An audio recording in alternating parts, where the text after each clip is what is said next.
Hi, my name is Raphael Heath, the Head of Geography at the Royal High School Bath, and this video is an overview of how to use the web app that I've designed in order to analyse the Ashcloud Apocalypse data that's been entered as part of the GIS Day in November 2015.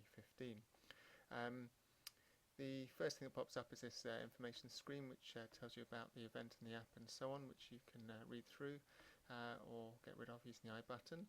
You've got next to it the choice of a base map gallery, so this is at the moment using a dark grey canvas background, but you can pick other backgrounds if you wish to bring out the data and make it look more appealing on different types of backgrounds. And you've also got a print button up here where you can send the images that you've created to a printer as well. You've got the ability to zoom in and out of the map using these plus and minus buttons here, and move around using a drag option. At the bottom here there's some other important tools. So the legend here brings up a key. At the moment when you open the map it will have the overall risk score. That's a value between 9 and 45, with 9 being a very low risk to Ashcloud Apocalypse events and 45 being a very high risk area. I've just got some imaginary data here because this is before the actual event started, and so we can have a look at how it all works. The red colour here is the highest risk areas, and the blue over here the lower risk areas. Okay, that's the legend or key. There's also a layer list here. This is quite useful if you want to bring up information. So for example, you may want to look at some of the data that we've been looking at during this event. So these are all the emergency centres, for example, and this layer has got the height of land that's going to come up in a moment that's used for the event as well. So these other layers are also in this app, so you can use them to see how variables vary around different areas. You can switch these layers on and off by ticking them and unticking them in the layer list. The thing about this whole event is it's about looking at data, looking at patterns, but it's also about analysing data. And when you start looking at information, you realise that you've got lots of data here and it's quite complicated to understand what's going on, lots and lots of dots on this map. So you've got various tools to help you. Three main tools here. The summary button first of all. This produces a summary of whatever you're viewing in your screen, which means you can zoom in and out to different areas. You get here a count of how many dots are on the screen, how many bits of data that have been entered, in other words. Sample data here has just got 24 dots on, and the average risk score, 28 at the moment in this view.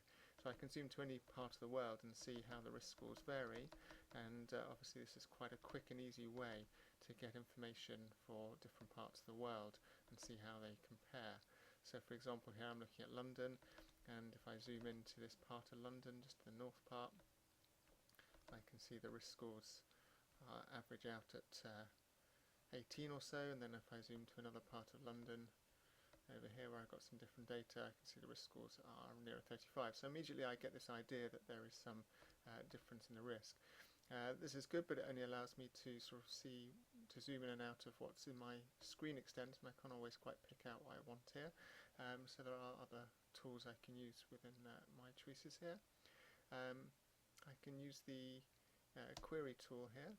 The query is essentially a filtering tool, and I can filter by just wanting to pick out areas that have a certain risk value. So 9 is the lowest, but let's say I just want to look at high risk areas, areas with, let's say, a value of 35 and above, for example, or let's go a bit lower, 34, and then I can either show everything in my, if I don't click this, then it will show me everything in the world that's been inputted with these values, 33 or above, or I can use a spatial filter, which means only features intersecting the current map, so that's everything I can see here, or only features that I draw. So let's say I'm only interested in this area, for example, I can draw around it.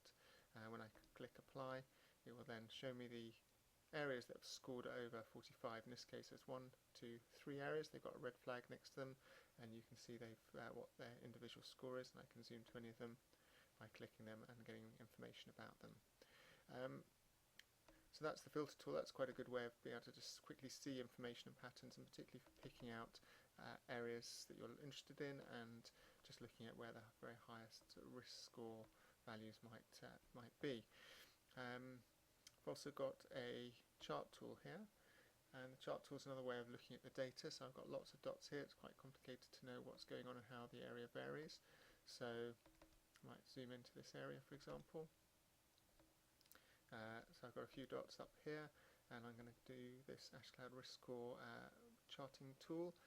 It says use spatial filter to limit features, so I'm not going to use the whole world, but I'm only going to use filters, the dots within my map area, or again I could choose to draw around these particular dots if I so chose, and then apply. And what this is going to produce for me for these 4 dots, now that it's got a little symbol showing it's picked them, is the average data for all the different variables. So I've got, for example, in this area I can quickly see for these 4 dots. Of course, in reality you might be looking at an area with several hundred or 1,000 dots, but I can see that on average the income scores here are quite high, which means the way we've ranked income means it's a lower income area, or medium to lower income area, so not scoring very well on that.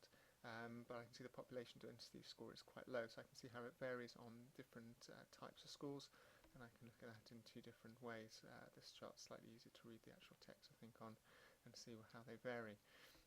What's quite useful about this is I could compare it to another area, so I could look at 2 different areas. Let's have a look somewhere else. Zoom out a little bit. Okay, so I've got this area down here around Heathrow Airport. So I can repeat my charting tool and this time pick a new series of locations and apply and see how the scores vary.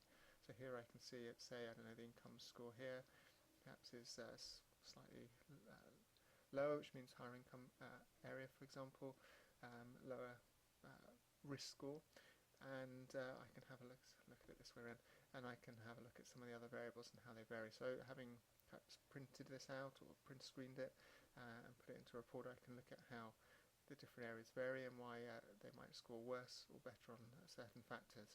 Remember the high numbers here, of course. If you get a score of 5, means that it's scoring very poorly. So in this case, the climate score would mean if it's scoring 5, that it's a very cold area, and that it would suffer greatly when the temperatures dropped as a result of an Ashcloud event. And a lower value, a lower score, means things are generally good in that area, like not very much traffic, for example, if it was a low traffic score. All these results just made up here, but they're just to show you how the tools work. So those are the main analysis tools. You can see that means that you've got large and complex data sets with all sorts of patterns in, all sorts of complicated and contrasting colours and dots in, but it does mean that beyond just looking at them, you can actually do some quite useful analysis to try and pinpoint things that are coming out, to compare areas, to summarise the data for different areas and so on, so that you can start to really work out what's going on and how things vary, and get sort of data and numbers for how things vary between the different areas. Obviously this is just a bit of made up data, but when we really do this, there should be loads of dots here. The patterns are going to be much more complex, and this will allow you to see if there are any patterns or trends in the data or variations, then try and explain them. And of course, don't forget, going back to the layer list, that then lets you sort of try and work out why things are going on in a certain way. You might look at one of these factors like community spirit, which I've got in diamonds here. You can see the key here for scoring well or poorly on community spirit. That's quite an interesting layer to look at in its own right, to see how community spirit varies in different parts of the world. And this one is the asthma suffering. And again, you know, this is just made up data, but let's say that this is real. I could see that perhaps there was more asthma suffering in this zone here, towards the sort of south and western part of the map, and I might wonder why that was. I might see there's a relationship between living near the airport or living near roads or something like that, busy area compared to somewhere else where there's more green space or countryside or something, some other variable. So that would be interesting in its own right, again, just to look at the asthma rating scores. And then I can go back to the main overall Ashcloud scores there. So that's how the works. You've got a couple of other tools that are pretty self-explanatory to play with. You've got drawing tools where you can draw and annotate on the map, and that might be useful if you're printing them out, to be able to annotate arrows and lines and text on here. You've also got a measurement tool if you wanted to measure anything on the map as well, for any reason. But that's pretty self-explanatory. So that's how the app works, and that hopefully will give you a lot of ability to look at the data that we've put in for this Ashcloud event and try and understand how the impacts of a megavolcano would vary around different parts of the world, should it erupt, and which areas are most at risk, and then ultimately how that data might be used maybe by government or authorities to try and plan for such an event in order to try and make sure that people are well supported and looked after by emergency services and relief aid and so on. So it gets you thinking about how geography is useful to be able to deal with a potential real-world issue and disasters. Okay, so my name's Raphael Heath, the head of geography at the Royal High School Bath, and that was an overview of how to use my Ashcloud Apocalypse Global Risk Analysis web app. I hope you find that useful and interesting, and look forward to seeing what you will produce using this information. Thank you.